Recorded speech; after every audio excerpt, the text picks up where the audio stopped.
You hear it everywhere, right? Follow your passion. It's on posters, it's all over your social media feed.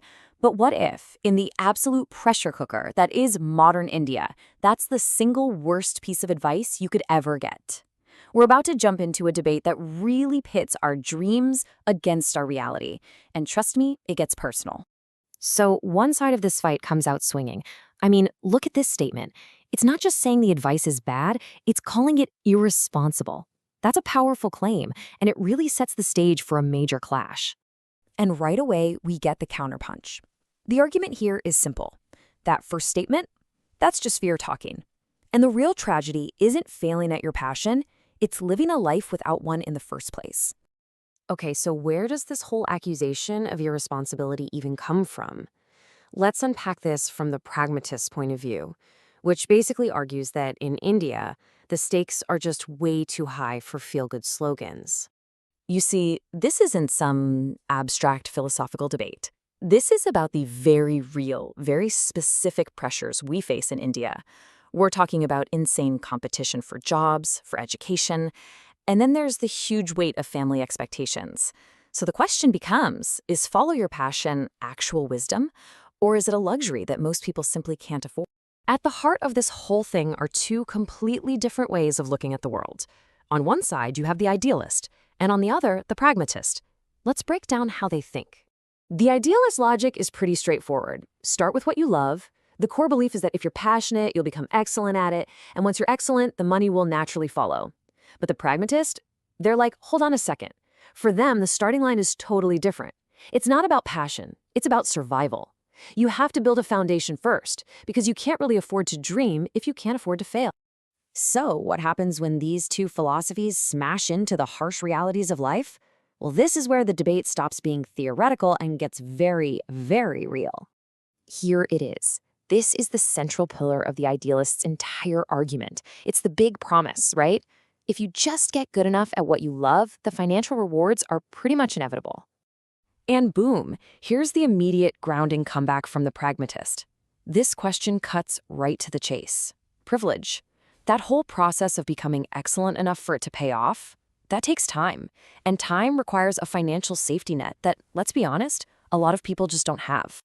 Now, the idealist gets that it's tough. They'll argue that, yeah, the stress, financial, emotional, it's all just a temporary phase. It's the short-term price you pay for long-term happiness. But the pragmatist has a one-word answer that just changes the entire conversation. Debt. Stress might come and go, but alone, that can stick with you for your entire life. A constant reminder of a risk that just didn't work out. The idealist doubles down. They see a few years of struggle as, a noble and necessary investment in building a career you actually love. But the pragmatist brings it right back home to the Indian context. In a country where your early 20s can literally set the path for your entire financial future, a few years of struggle isn't a small gamble. It's a potentially life-defining one. This is what they call middle-class math. And the debate gets even messier. It doesn't just stay in the world of personal philosophy. It gets really complicated when we start looking at the difference between what people preach online versus what they actually do in their real lives. And this is where the pragmatist lands a really heavy blow. They point to this huge contradiction, right? Online, everyone's a motivational guru talking about passion, but offline, when the bills are due, it's the salary that usually wins. And all those successful people who say they follow their passion, the pragmatist says they're just telling you the highlight reel, conveniently leaving out the parts about family money, safety nets, or the backup plans they had all along. So as we dig deeper and deeper, the confidence on both sides starts to crack.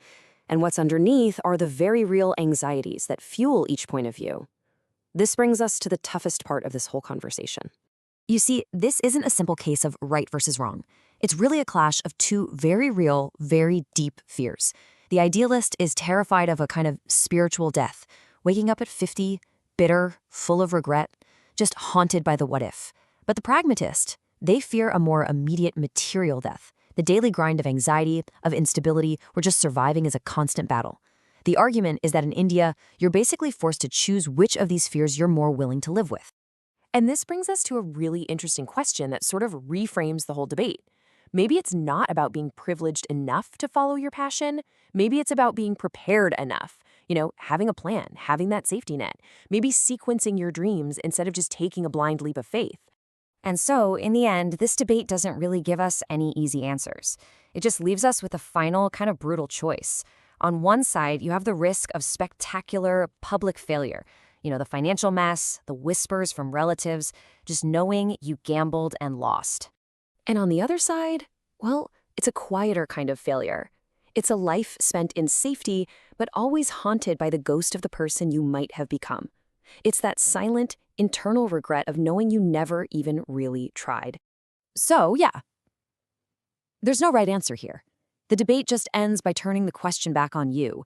You've heard both sides, you've felt both fears. So, which risk scares you more? Which ghost are you more willing to live with? All right, everyone, thanks again for joining us on the Duo Dialogues, and stay tuned for more deep dives coming soon. See you next time.